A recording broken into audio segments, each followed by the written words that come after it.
মুখে সবসময় লেগে থাকে এক রহস্যময় হাসি। দেখতে মনে হয় নিতান্তই এক সাধারণ মানুষ, কিন্তু এই হাসির আড়ালে লুকিয়ে আছে এক ভয়ঙ্কর দানব, যিনি নিজের গদি বাঁচাতে আপন চাচাকে ফায়ারিং স্কোয়াডে দিতে পারেন, কিংবা নিজের ভাইকে বিদেশের মাটিতে বিষ দিয়ে হত্যা করতে পারেন। তিনি আর যাই হোক সাধারণ কেউ নন, তিনি উত্তর কোরিয়ার সুপ্রিম লিডার কিম জং উন।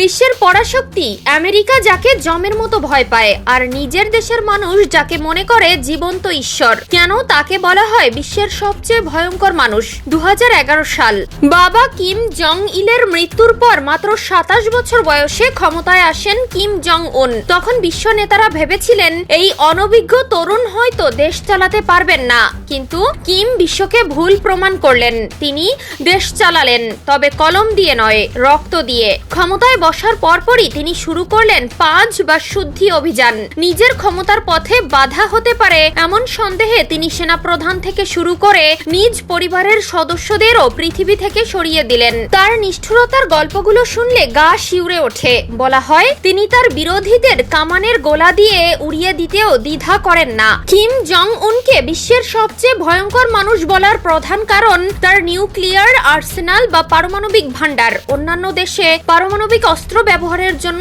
একাধিক স্তরের অনুমোদনের প্রয়োজন হয়, কিন্তু উত্তর কোরিয়ায় কিম জং উনই শেষ কথা। তার টেবিলের উপরে থাকা সেই লাল বোতামে একটি চাপ, আর মুহূর্তেই নিশ্চিহ্ন হয়ে যেতে পারে লস অ্যাঞ্জেলস বা টোকিও। তার ভান্ডারে আছে হাইপারসনিক মিসাইল এবং সাবমেরিন থেকে উৎক্ষেপণযোগ্য পরমাণু বোমা। তিনি বিশ্বকে স্পষ্ট জানিয়ে দিয়েছেন, আমেরিকা যদি আমাদের দিকে আঙ্গুল তোলে তবে আমরা তাদের হাত কেটে নেব।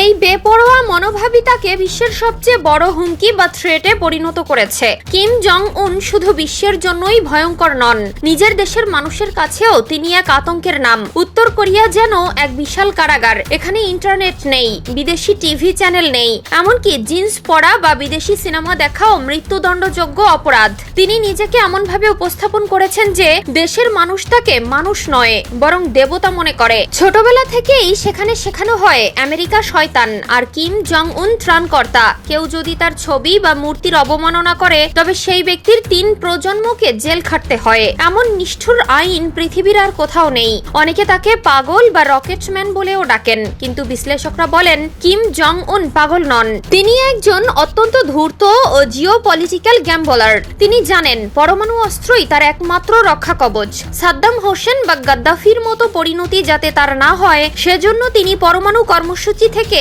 এক চুলও নড়েননি। ডোনাল্ড ট্রাম্পের সাথে বৈঠক হোক বা ভ্লাদিমির পুতিনের সাথে অস্ত্র চুক্তি, সবই তিনি করেছেন নিজের শর্তে। তিনি বিশ্বকে জিম্মি করে নিজের ক্ষমতা টিকিয়ে রেখেছেন। পৃথিবীতে অনেক স্বৈরশাসক এসেছেন এবং গেছেন, কিন্তু কিম জং উন তাদের সবার চেয়ে আলাদা। তার হাতে আছে পৃথিবীকে ধ্বংস করার ক্ষমতা, আর মনে আছে দয়ামায়াহীন এক নিষ্ঠুরতা। যতদিন তার হৃদস্পন্দন চলবে ততদিন বিশ্বকে থাকতে হবে আতঙ্কে। কারণ বাঘের পিঠে সওয়ার হওয়া এই নেতা জানেন থামলেই পতন, তাই তিনি থামবেন না।